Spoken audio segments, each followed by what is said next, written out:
What's up, guys? Mason the Brock Henderson here, and this is Criminal Minds, Season 15, Episode 7, Rusty. So this one, the case definitely stood out a little bit more for me, and that's just because typically these cases where the unsub is not necessarily somebody who's in full control of their actions because their mind is being messed with so much, they're normally more sad, and I always feel more bad for these unsubs because, especially at the end, if they realize what they're doing wrong and they realize that they've had these mental issues, it's always more sad to see the reaction. And this one especially, with him just pleading, "I'm sorry" to these kids, we just killed their dad. Yeah, it was pretty sad. Hearing the story as well was pretty sad. Just knowing that this one child care worker essentially is going around manipulating these men and manipulating these judges into these men who shouldn't be able to see their kids getting to see their kids.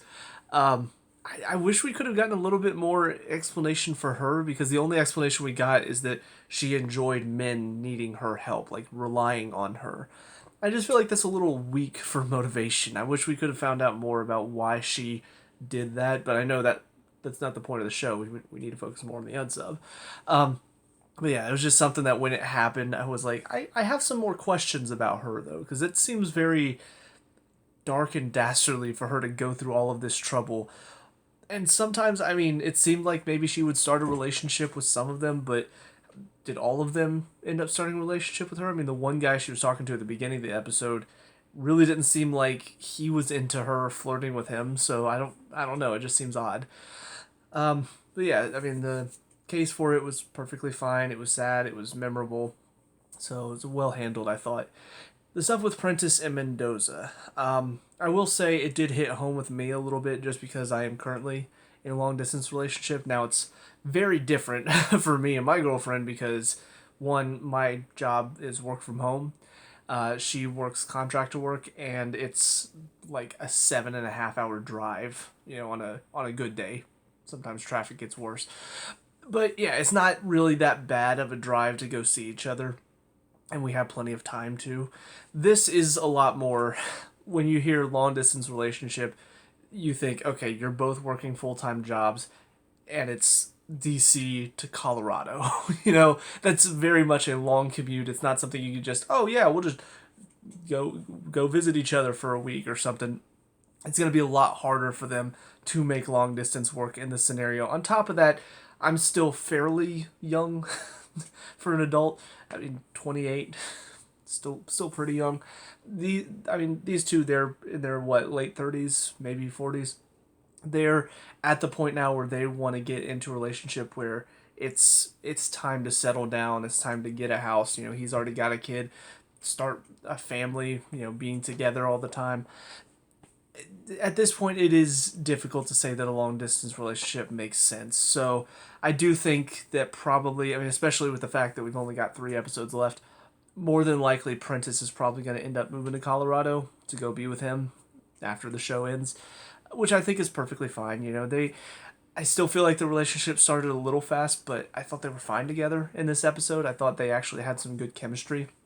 So yeah, I thought their relationship was well handled. On top of that, I did like the little scene at the end with his daughter.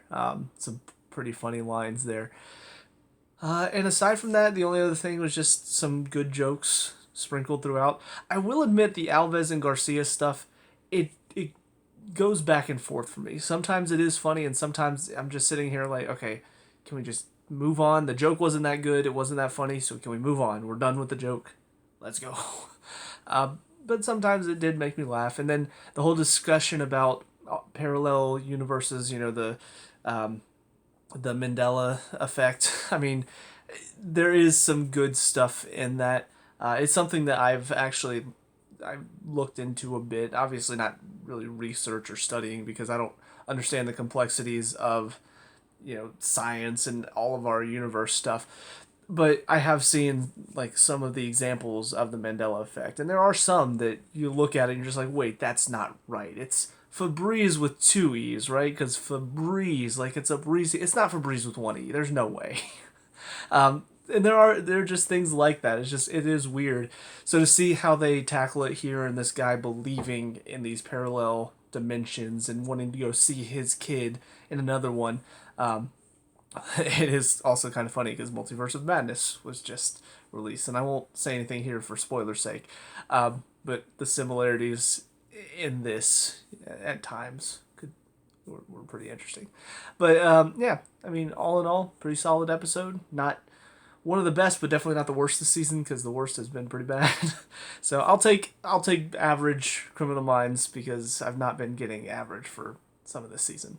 So that's it for this one. On to the next one. See you there. And now episode 8, Family Tree. So yeah, this one is pretty interesting. Seeing some of the stuff going on in the team's lives. Seeing JJ possibly get offered a job in New Orleans. Seeing Prentice possibly getting offered this job of the director of the FBI. Yeah, it really is setting up for how the season is going to end with probably a lot of people maybe going their separate ways and the team changing a bit. I don't know exactly how the team is going to end up, but I really thought, Prentice was probably going to be moving to Colorado, but this other offer now, I don't know if that means she's not going to go to Colorado, what's going to happen with Mendoza now, but who knows. But yeah, I do kind of wonder if the team is going to split up a bit, because I've seen this in other shows where if there's a team of people that's kind of your main cast, the final episode is generally them going their separate ways, but still, remaining close. I know Agents of S.H.I.E.L.D. did it in their final episode. Everybody's off doing their own thing, but they still try to stay connected. So, yeah, I don't know, but that stuff was just kind of on the periphery. It was fine. Garcia, I will admit, maybe being a little too obnoxious in this one, just as far as, like, she's telling everybody, even though JJ, she didn't really say she was going to take the job. She just said it was something that she heard about. And suddenly now it's like, oh, she's taking the job. I'm just like, okay, that's a little... Like, I know Garcia can be eccentric, but this is a little too much of an overreaction, in my opinion. But the case itself, the unsub, it was pretty interesting. Like, I enjoyed it. It was just... I don't know. I feel like there were some things that they did near the end, especially with this whole thing where he's seeing something that's not actually happening. Like, he's living this other reality almost, and then when actual reality catches up to him, like, he's shocked because his mind is telling him something different. I feel like we could have explored that a little bit more than we did. But the way it ended just kind of put me off a little bit because it felt like they were trying to do a shock thing. It makes me think of the one episode with, what's the guy's name? Because there was the one serial killer that they faced that essentially he projected people's worst fears. It was almost like the more realistic version of Scarecrow because he allowed people to see their worst fears, and so there's I think it was Hotch was the one being affected, and he was seeing all of the team basically being killed by this guy. And it was set up in a way where it's like you're supposed to feel like, oh my gosh, they could be dying right now. But in reality, like, we know that's not what's happening. And so it went on for maybe a little too long. And so they kind of did something similar here where this guy, he sees things that aren't real, but he thinks they're real for a second. And it's like an idealized fantasy world. But then reality comes crashing in. The last one he sees is Rossi's gun jams or whatever, and so he shoots Rossi. And I just remember thinking, well, that was random. Like, Rossi only had one bullet, or did his gun jam? Like, what just happened? And surely he's not dead, because that would be stupid. And then he goes in, and the girl's like, I've loved you since the moment I saw you. I'm like, okay, what's going on here? Is she playing him? Is she, like, just waiting to get her hands basically unbound and then she's gonna turn on him? But then all of a sudden she touches the back of his head and there's blood. I'm like, oh, so this has all been basically one fantasy that he's had. Rossi actually did shoot him, and sure enough, cut back, and that's what happened. So it's like, I get what they were trying to do, but also it just felt, I don't know, like, felt a little cheap to try to put that random, like, oh god, Rossi might be dead, that feeling. It felt a little forced, maybe. I don't know. I was enjoying the story up to that point, and then when that happened, it just put me off for some reason. I don't know why. I can't really explain why either. But in my mind, I'm just thinking, this just feels like a ploy from the writers to make us feel emotions that they couldn't, I guess, naturally bring about. So they had to make it seem like, oh no, Rossi got shot, guys.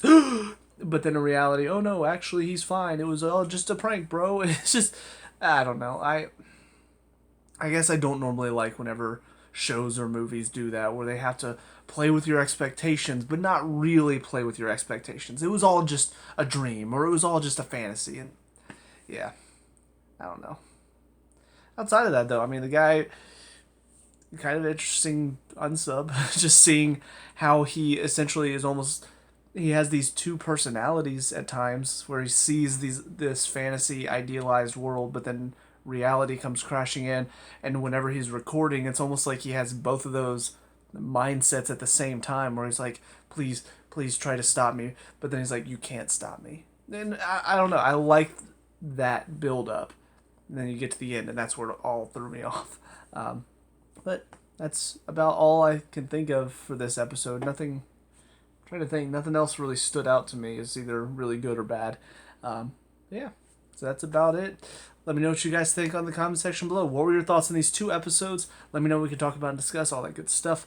Leave a like and subscribe for future Criminal Minds reviews, and I'll see you in the final Criminal Minds review.